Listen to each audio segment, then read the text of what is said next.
সারা দেশের মতো চট্টগ্রামের গুরুত্বপূর্ণ সড়কগুলি যেন অবৈধ ব্যাটারি চালিত রিকশার দখলে। বাইলেন থেকে গুরুত্বপূর্ণ সড়কগুলোতে যেন অবৈধ ব্যাটারির চলাচলি এবং আশঙ্কাজনক হারে বাড়ছে। অলিগলি থেকে প্রধান এবং গুরুত্বপূর্ণ সড়কে তাই বাড়ছে দুর্ঘটনার সংখ্যা।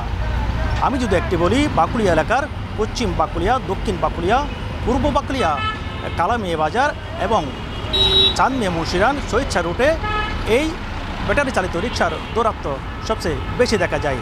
আমি এই মুহূর্তে রয়েছি চট্টগ্রাম বাকুলিয়া এক্সেস রুটে। এটিকে দুবার সড়কও বলা হয়, যদি বা এই সড়কটিতে বাইলেন সড়ক নয়, তারপরও এই সড়কটিতে ব্যাটারি রিকশা চলাচল করে অহরহ, তাই ছোটোখাটো দুর্ঘটনা লেগেই আছে। এই সড়কটিতে মানুষ যে হেঁটে চলাফেরা করবে তারও কিন্তু উপায় কিন্তু নেই।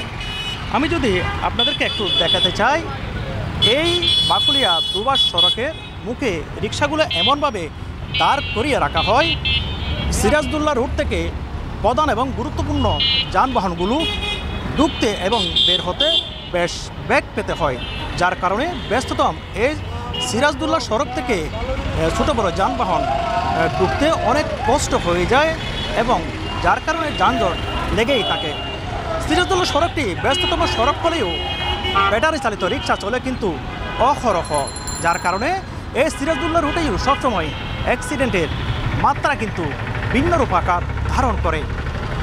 আসলে এই সড়কে পুলিশি অভিযান তেমন চলে না বললেই চলে, তারপরও মাঝে মাঝে যদি পুলিশি অভিযান চলে সেটা খুবই নগণ্য। এই ব্যস্ততম সড়ক দিয়ে কিন্তু নগরীর আমদের কিল্লা, ডিসি অফিস, কোতোয়ালি মোড়, নিউ মার্কেট এবং স্টেশন রুটে যাওয়া যায়। নগরীর অর্থাৎ বিভিন্ন পয়েন্টে এই সড়ক দিয়ে কিন্তু যাওয়া যায়। এক পরিসংখ্যান মতে নগরীতে 50 থেকে 60 হাজারের মতো এই অটোরিকশা চলাচল করে বিভিন্ন পয়েন্টে প্রতিদিন, কিন্তু তারপরও প্রতিদিন 50 থেকে 60টি করে এই অটোরিকশা কিন্তু রাস্তায় নামাচ্ছেন কিন্তু মালিকরা।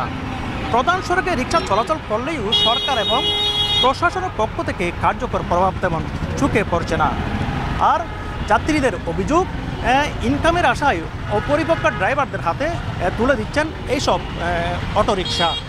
আসলে আমি যদি একটু বলতে চাই, যাত্রী কল্যাণ সমিতির তথ্য মতে গত এক বছরে প্রায় 6,000-এর বেশি দুর্ঘটনা ঘটেছে, যার প্রত্যক্ষ বা পরোক্ষভাবে জড়িত এই অটোরিকশা, যা বাংলাদেশের দুর্ঘটনার প্রায় 17%।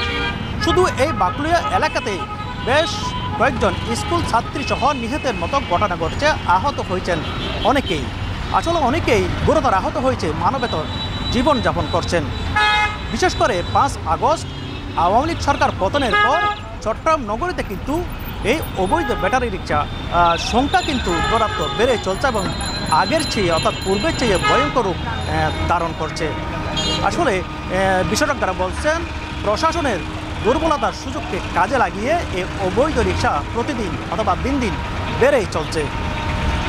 বিশেষ করে হাইকোর্টের একটি নিষেধাজ্ঞা থাকলেও পরে স্থিতিশীল অবস্থা থাকার কারণে আবারও রায় পেয়ে যায় এই ব্যাটারি চালিত রিকশা। এর মধ্যে চর্চিত মেয়র ডক্টর সাদাত হোসেন একটি বৈঠকে এই ব্যাটারি চালিত রিকশার জন্য আলাদা লাইন বা আলাদা এলাকা চিহ্নিত করে দিলেও সেটি মানছেন না তারা। আর বিশেষ করে এই অটোরিকশা যে দুর্ঘটনার কারণ তা কিন্তু নয়, দেশের গুরুত্বপূর্ণ জাতীয় সম্পদ বিদ্যুৎ বিলে কাটছেন তারা।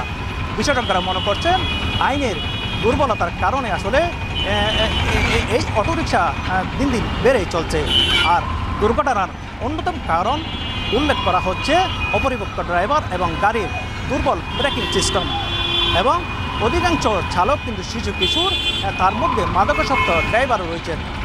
যারা মাদকাসক্ত ড্রাইভার তারা রাতে বিভিন্ন ছিনতাইয়ের কাছে জড়িত বলে মনে করছেন অনেকেই।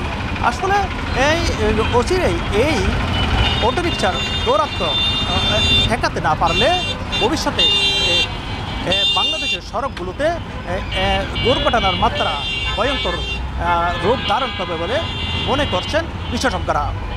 চট্টগ্রামের বাকুলিয়া এক্সেস রোড থেকে মোহাম্মদ নিজামুদ্দিন খান, এশিয়ান টেলিভিশন।